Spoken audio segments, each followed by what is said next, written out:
નમસ્કાર મિત્રો, અમારી ચેનલમાં તમારું હાર્દિક સ્વાગત છે। તો શિયાળામાં સૌથી વધારે ખવાતું વસાણું હોય ને તો એ છે ગુંદર પાક। જો તમે શિયાળામાં ગુંદર પાક ખાધો હશે ને તો તમારે આખું વરસ કમરના અને ઘૂંટણના દુખાવામાં ખૂબ જ રાહત રહેશે। સાથે સાથે આપણા હાડકાને પણ તે ખૂબ જ મજબૂત કરે છે। તો ચાલો આજે આપણે બનાવવાના છે એકદમ ટેસ્ટી અને એકદમ પૌષ્ટિક એવો ગુંદર પાક। તો આ ગુંદર પાક બનાવવો ખૂબ જ સરળ છે। તો ચાલો રેસીપી જોઈ લઈએ ફટાફટ। તો ગુંદર પાક બનાવવા માટે આપણે સૌથી પહેલાં તો તમારે જેટલો ગુંદર પાક બનાવવો હોય એ રીતે તમે ગુંદરની ક્વોન્ટિટી લઈ શકો છો। તો અહીંયા 50 ગ્રામ જેટલો ગુંદર લીધેલો છે। એને આ રીતે ઘીમાં સારી રીતે તળી લેવાનો છે। તમે વિડીયોમાં જોઈ શકો છો। ગુંદરને ઘીમાં બરાબર શેકીશું ને તો આ રીતે એકદમ ફૂલી જશે અને આપણે જેમ ભૂંગળા તળીએ તો કેવા ફૂલી જાય છે, બસ એ જ રીતે ફૂલીને મોટા થઈ જશે। તો હવે આપણે એને મિક્સરના જારમાં એડ કરી અને ક્રશ કરી લેવાનો છે એ ઘીવાળો જ ગુંદર। હવે આપણે એક વાટકીમાં 2 ચમચી જેટલો સૂંઠનો પાવડર, 2 ચમચી ગંઠોડાનો પાવડર અને 2 ચમચી જેટલું કાટલું એડ કરવાનું છે અને સારી રીતે મિક્સ કરી લેવાનું છે। તો આ કાટલામાં 32 ગુણો હોવાથી આપણા શરીર માટે ખૂબ જ લાભદાયક છે, તેમાં સ્ત્રીઓ માટે તો તે ખૂબ જ લાભદાયક છે। તો હવે આપણે અડધું જાયફળ અને 5 થી 6 ઇલાયચીને પણ ક્રશ કરીને તૈયાર રાખવાની છે।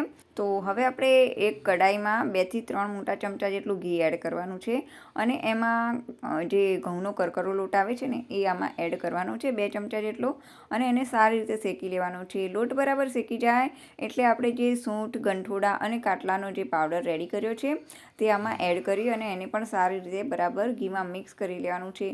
સાથે સાથે તમારે જો ડ્રાયફ્રૂટ આમાં ટુકડા કરીને એડ કરવા હોય તો તમે કરી શકો છો, અથવા તો તમારે ક્રશ કરીને એડ કરવા હોય તો તે રીતે પણ તમે આમાં એડ કરી શકો છો। હવે આ બધી વસ્તુને એકદમ ધીમી આંચ પર બરાબર શેકવાની છે। સાથે સાથે હવે આપણે એમાં ટોપરાનું છીણ પણ 2 મોટા ચમચા જેટલું એડ કરવાનું રહેશે।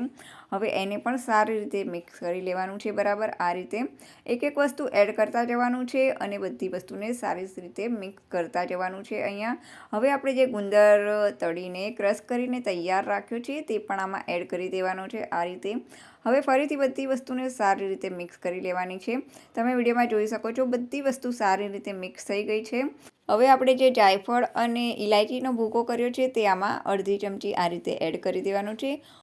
હવે આપણે તેમાં ગોળનો ભૂકો કરેલો રાખ્યો હોય તે આમાં એડ કરવાનો છે। તમારે જેટલું ગળપણ જોઈએ તે પ્રમાણે તમારે આમાં ગોળ એડ કરવાનો રહેશે।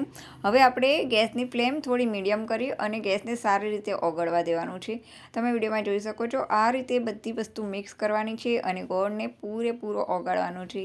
જેવો ગોળ ઓગળી જાય એટલે આપણે એક થાળીમાં ઘી લગાડી અને તૈયાર જ રાખવાનું છે। હવે આ બધી વસ્તુને આમાં એડ કરી દેવાની છે આ રીતે અને આપણે જે રીતે સુખડીને ઠારીએ છીએ બસ એ જ રીતે આને પણ વ્યવસ્થિત રીતે ઠારી દેવાનું છે અને એ ગરમ હોય ત્યારે જ આપણે એના કટકા કરી લેવાના છીએ। તો કટકા થઈ જાય પછી આપણે એની ઉપર જે ગુંદર આપણે ઘીમાં તળી અને ક્રશ કર્યો છે એમાંથી થોડોક અલગ રાખવાનો છે અને એને આપણે આ રીતે ગુંદર પાકની ઉપર સારી રીતે બરોબર ભભરાવી દેવાનું છે જેથી એને સરસ મજાનું ડેકોરેશન થઈ જશે।